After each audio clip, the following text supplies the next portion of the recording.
Bismillahirrahmanirrahim. Assalamualaikum warahmatullahi wabarakatuh. Alhamdulillah, alhamdulillahi rabbil alamin. Wabihi nasta'in wala umrud dunya waddin. Wa sallallahu ala sayyidina Muhammadin wa ala alihi wa ashabihi ajmain, amma ba'd. Puji syukur atas kehadirat Allah subhanahu wa ta'ala, dimana pada kesempatan ini kita masih diberikan berupa nikmat, yakni nikmat kesehatan dan nikmat kesempatan. Kemudian salam dan salawat kita curahkan kepada baginda Nabi besar Muhammad sallallahu alaihi wasallam. Karena beliaulah yang akan membawa kita dari alam jahiliyah, dari alam kegelapan menuju alam yang terang benderang.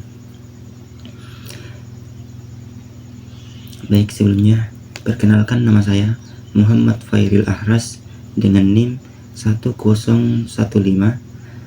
6124087.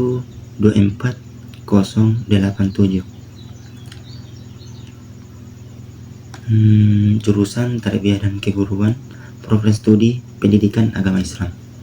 Baik, langsung saja.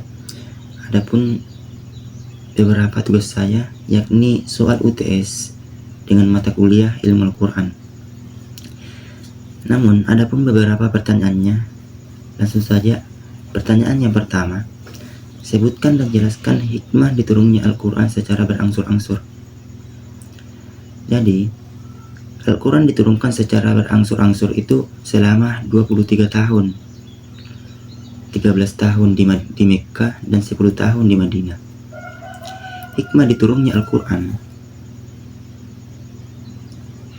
diturunkan secara berangsur-angsur, berbagai macam cara dan berbeda cerita. Yang pertama, menyempurnakan syariat Islam yang dibawa oleh Nabi Muhammad sallallahu alaihi wasallam, yang disampaikan secara bertahap agar umat Islam bisa memahami dan menerimanya secara menyeluruh. Terus yang kedua, menguatkan iman umat Islam dengan turunnya wahyu. Namun umat Islam selalu diingatkan akan kebesaran Allah subhanahu wa ta'ala dan kebenaran risalahnya. Namun yang ketiga, menguatkan hati Rasulullah sallallahu alaihi wasallam dengan wahyu yang akan datang terus menerus, yang akan menjadi penguat hati Rasulullah sallallahu alaihi wasallam dalam menghadapi tantangan dakwah. Terus pertanyaan yang kedua, jelaskan sejarah Jam'ul Quran wa Kitabahu.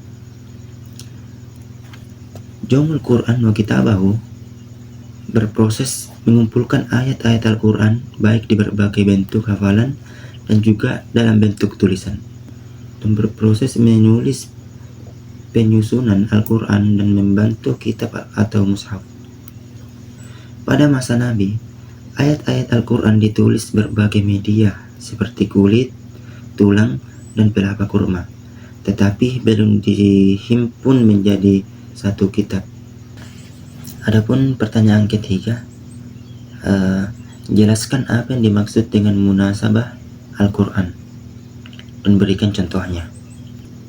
Munasabah Al-Quran adalah ilmu yang membahas hubungan keterkaitan antara ayat-ayat atau surah-surah dalam Al-Quran, yang bertujuan untuk memahami bagaimana ayat-ayat dan surah-surah saling berhubungan. Munasabah merujuk pada keselarasan antara ayat dengan ayat dalam satu surah, dan surah dengan surah lain, dan juga awal dan akhir sebuah surah. Munasabah menunjukkan keindahan susunan Al-Quran dan ayat-ayat yang saling melengkapi untuk memberikan pemahaman yang lebih mendalam. Contohnya, munasabah dalam Al-Quran seperti yang di dalam surah Al-Baqarah ayat 2-5 yang menyebutkan bahwa Al-Quran adalah petunjuk bagi orang-orang yang bertakwa. Adapun di dalam surah Al-Fatihah yang artiannya yang mengatakan bahwa yang diawali bacaan kita memuji Allah subhanahu wa ta'ala sebagai pemilik hari pembalasan. Itu ada di dalam ayat 1 dengan ayat 1 sampai dengan ayat 4. Namun, pertanyaan yang keempat, berikan masing-masing contoh ayat Makkiyah dan Madiniyah. Ayat ayat Makkiyah adalah ayat yang diturunkan sebelum Nabi Muhammad SAW hijrah ke Madinah. Sedangkan ayat Madiniyah adalah ayat yang diturunkan setelah Nabi Muhammad SAW hijrah di Madinah. Nah, itulah perbedaan antara ayat Makkiyah dan ayat Madiniyah. Ayat Makkiyah umumnya lebih pendek dan membicarakan tentang prinsip-prinsip keimanan. Ciri-cirinya membahas tauhid, hari kiamat, surga, neraka, dan akhlak. Namun, ayat Madiniyah lebih panjang dan lebih membicarakan tentang hukum-hukum serta hubungan dengan sosial. Ciri-cirinya menyebut orang-orang yang munafik. Nah, itulah beberapa penjelasan dari pertanyaan nomor 4. Untuk soal nomor 5, jelaskan apa maksud ayat Al-Muhkam dan ayat Al-Mutasyabi dan berikan masing-masing contohnya. Ayat Al-Muhkam adalah ayat yang dalamnya Al-Quran memiliki makna yang jelas, tegas, dan tidak menimbulkan keraguan dalam pemahaman. Nah, kata muhkam berasal dari kata Arab hakam yang mengatur dengan kokoh atau menetapkan dengan pasti. Ayat Al-Muhkam membutuhkan bahwa penafsiran karena kandungannya terang dan dapat dipahami secara langsung oleh pembaca atau pendengar. Ciri-cirinya ayat yang maknanya jelas dan tidak ambigu sehingga dapat dipahami secara langsung tanpa penjelasan tambahan. Contohnya seperti surah Al-Baqarah ayat 1 yang berbunyi, Qul huwallahu ahad, katakanlah, kata Muhammad, bahwa dialah Allah yang Maha Esa. Terus yang kedua, ayat Al-Mutasyabihat. Ayat Al-Mutasyabihat adalah ayat dalam Al-Quran yang maknanya tidak jelas secara langsung ataupun mengandung sifat-sifat yang memerlukan penafsiran yang lebih mendalam. Kata mutasyabihat berasal dari akar kata Arab sabaha yang berarti mirip atau sama, ataupun mengandung istilah yang tidak bisa dipahami secara sepenuhnya oleh manusia tanpa bantuan ilmu tafsir.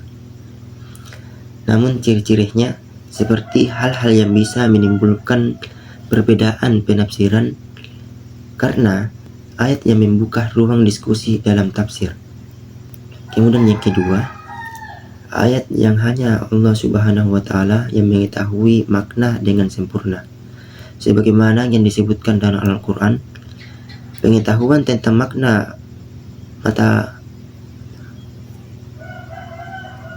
mutasyabihat yang sesungguhnya ada di sisi Allah Subhanahu wa Ta'ala.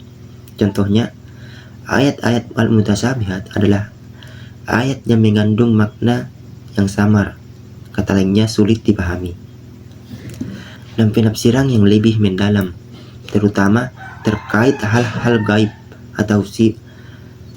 atau sifat-sifat Allah Subhanahu wa Ta'ala. Baik, itulah tadi beberapa penjelasan yang sempat saya sampaikan, dan jika ada kesalahan mohon dimaklumi. Sekian dari saya. Wallahumma fiqh ila afwal mutorik. Wassalamualaikum warahmatullahi wabarakatuh.